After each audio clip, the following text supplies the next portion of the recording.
Hello, my name is Clement.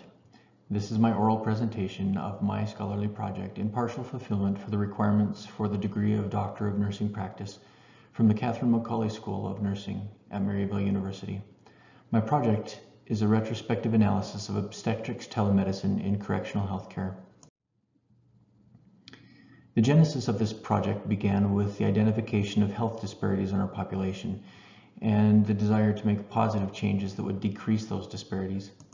Nationally, it has become increasingly important to identify and reduce factors that add to the imbalance with the goal of increasing access to healthcare and improving patient outcomes. Even with the significant advances in medicine and technology, health disparities continue to plague our communities. Nowhere is this more evident than in public health and in correctional health.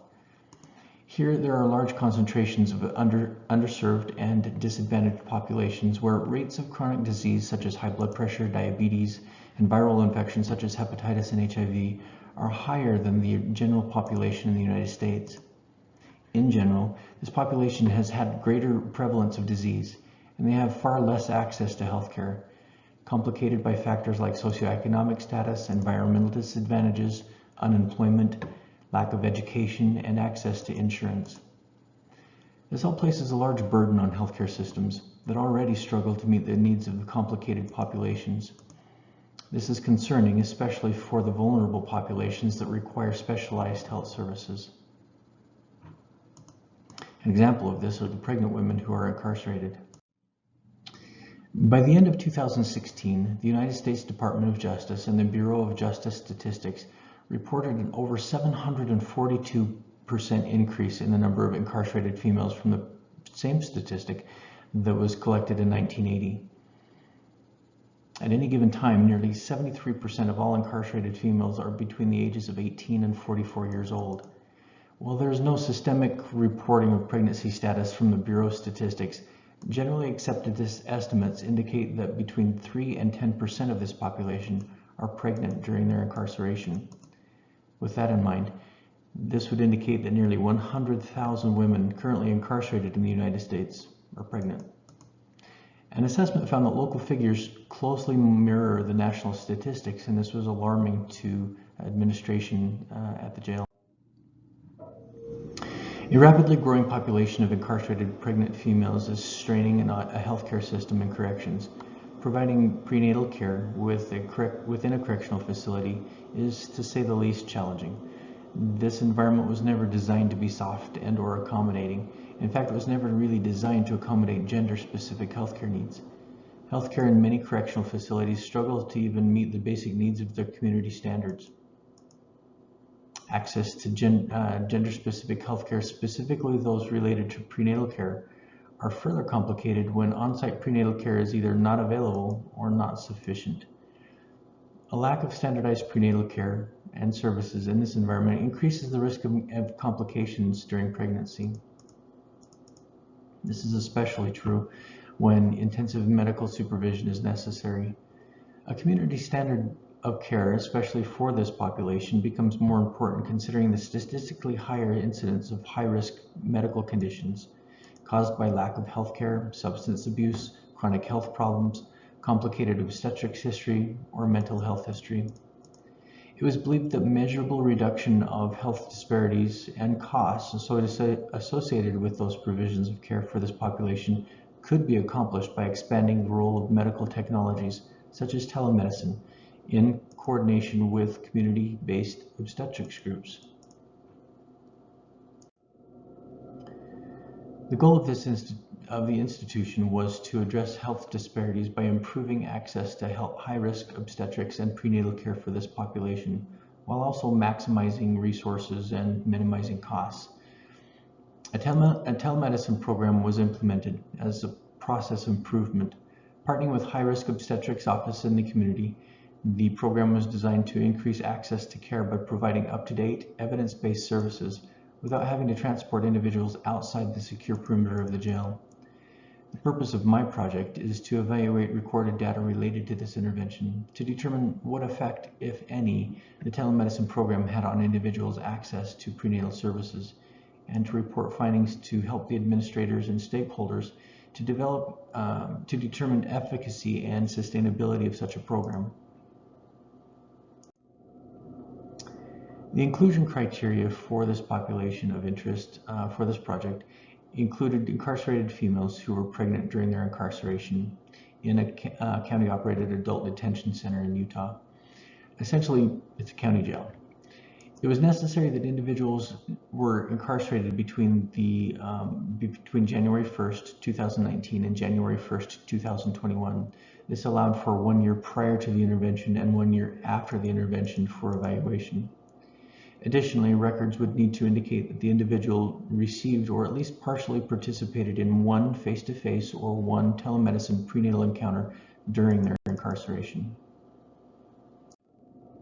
An extensive search for relevant research articles was conducted, searching several databases for current evidence supporting the intervention of telehealth and telemedicine in such high-risk populations. Alarmingly, data related to pregnancy status during incarceration is pretty scarce.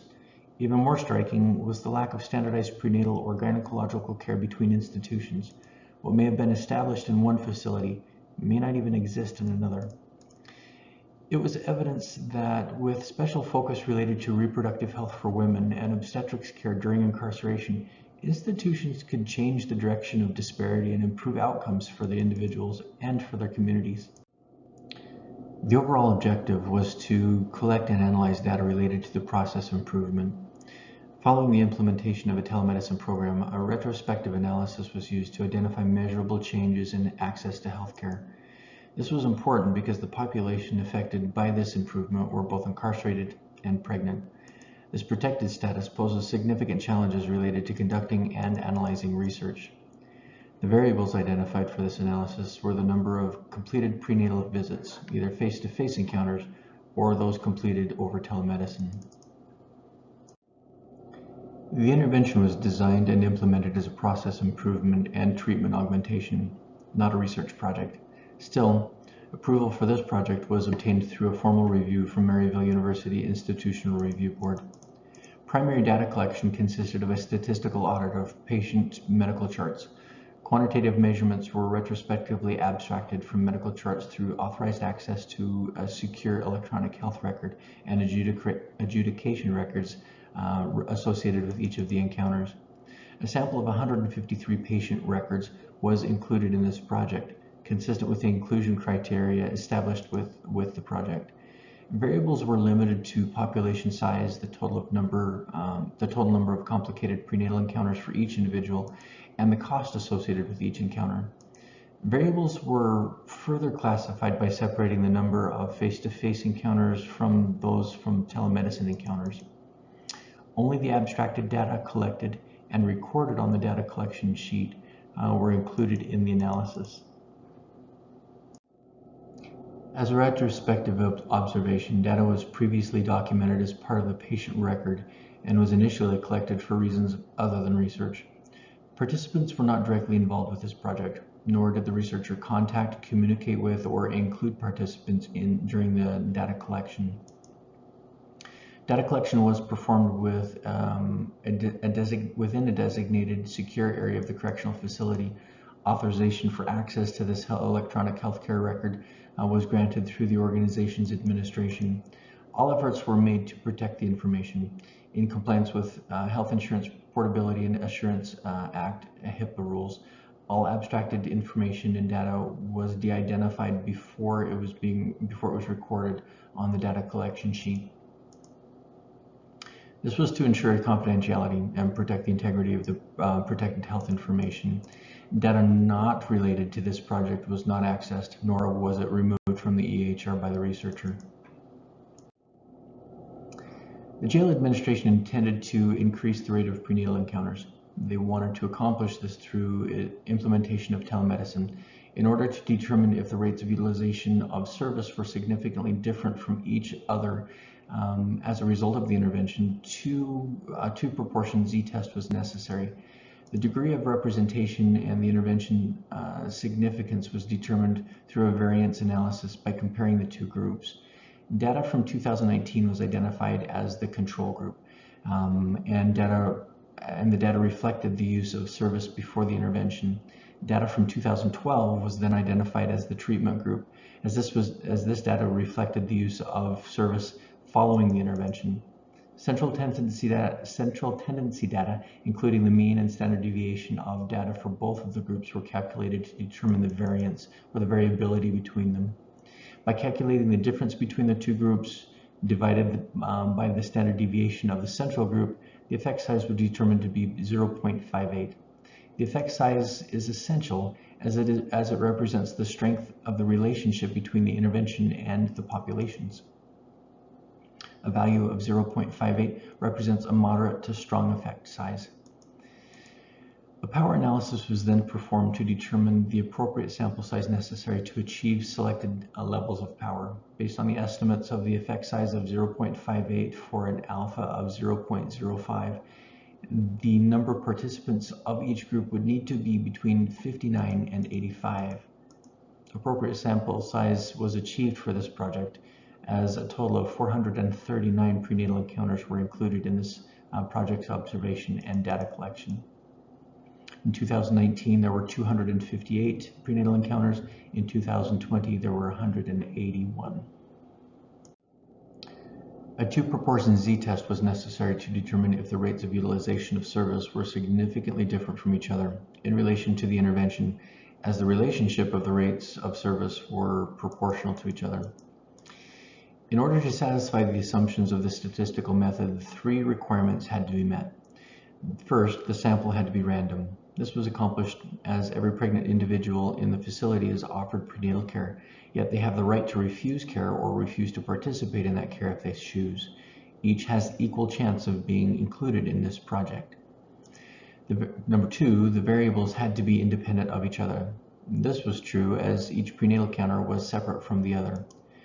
And number 3, the groups had to be mutually exclusive, meaning that the individual could not belong to or participate in both groups at the same time. This was accomplished as the groups were separated by time. The first group obviously was recorded prior to the intervention, where the second group was recorded after the intervention.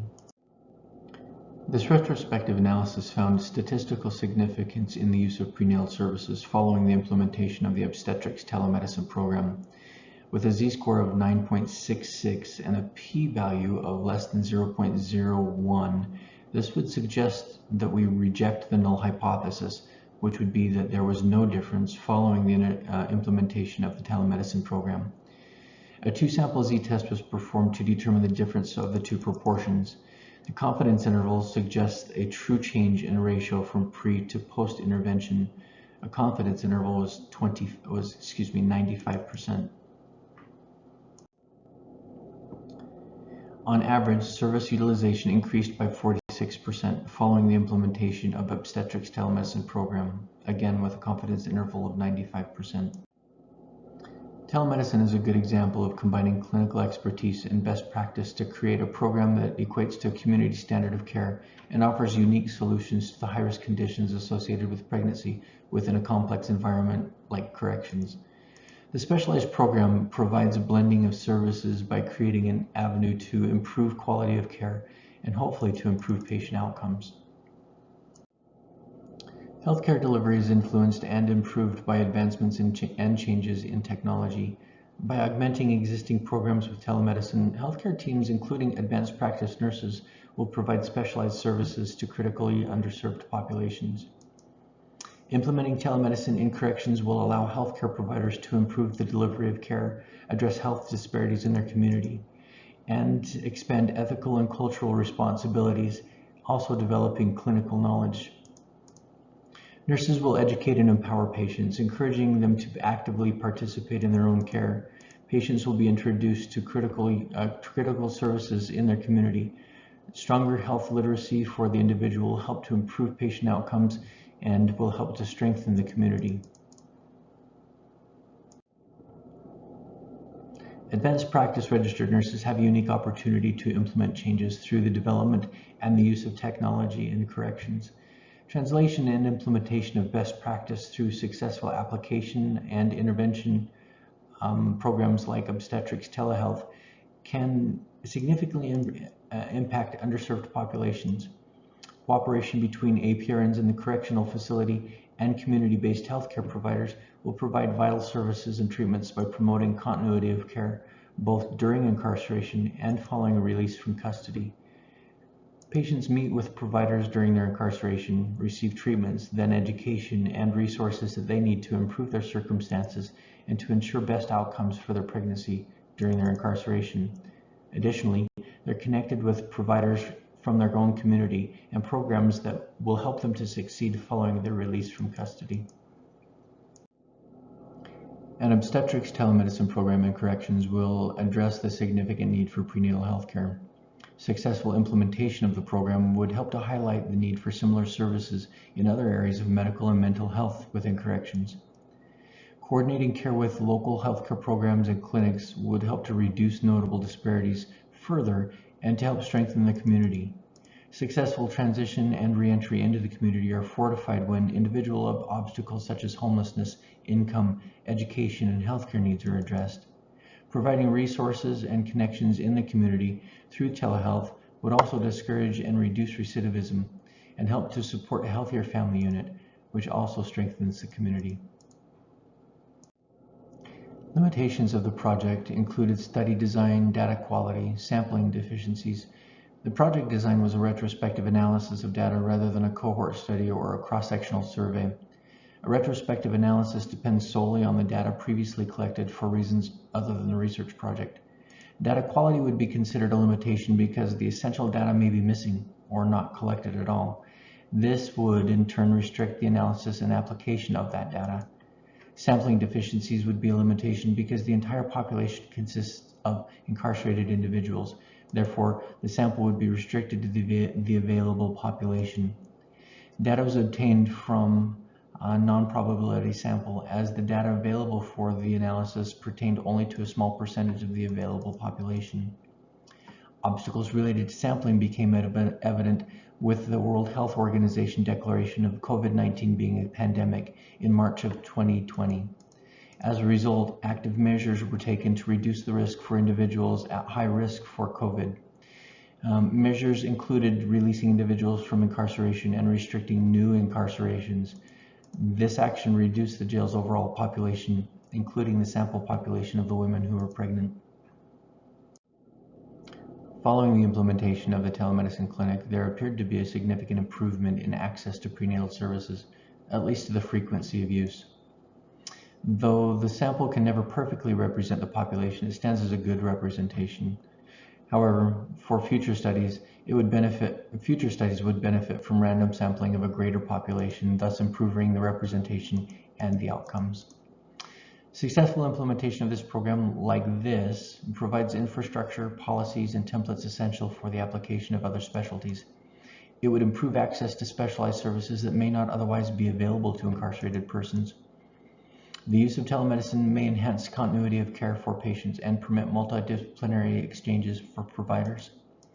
Additionally, access to healthcare through telemedicine would improve safety and reduce healthcare-related costs by reducing the transportation outside of the secure perimeter of the facility. I'd like to take a minute to introduce some of the unanticipated findings that were identified during the course of the data extraction.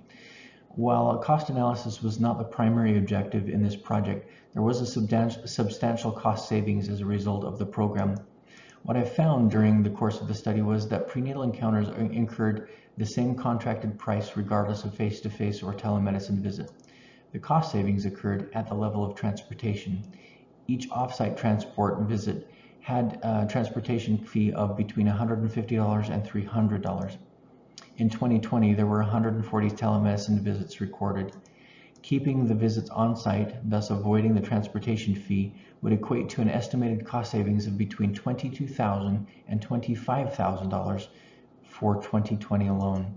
Obviously, this could be more or less depending on the number of completed prenatal encounters. This information will be part of the report that's given to the health authority of the jail and may help to determine whether or not this program is sustainable. Understanding and reducing disparities in healthcare is essential, especially for underserved and vulnerable populations. Achieving best practice in healthcare requires the use of evidence-based knowledge and the implementation of up-to-date technologies. The successful integration of obstetrics telemedicine clinic in corrections is an example of best practice in action. A plan for sustainability. Continued research is critically necessary to determine the success and sustainability of best practice applications. It would be helpful to forecast specialized healthcare in correctional institutions. Dissemination of data will begin by informing the institution of the results of this analysis.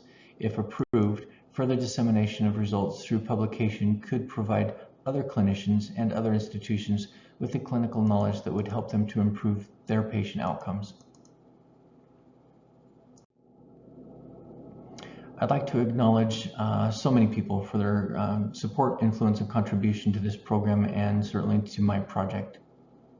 I'd like to thank all of them personally if I could. These are my references. And this is my contact information. Should you decide to reach out or have any questions, please do so. And I'd like to say thanks to everybody. Congratulations. Good luck with everything in the future. You've done a great job so far. I think that everybody will do wonderfully in their endeavors as providers. Good luck to you all. Thank you.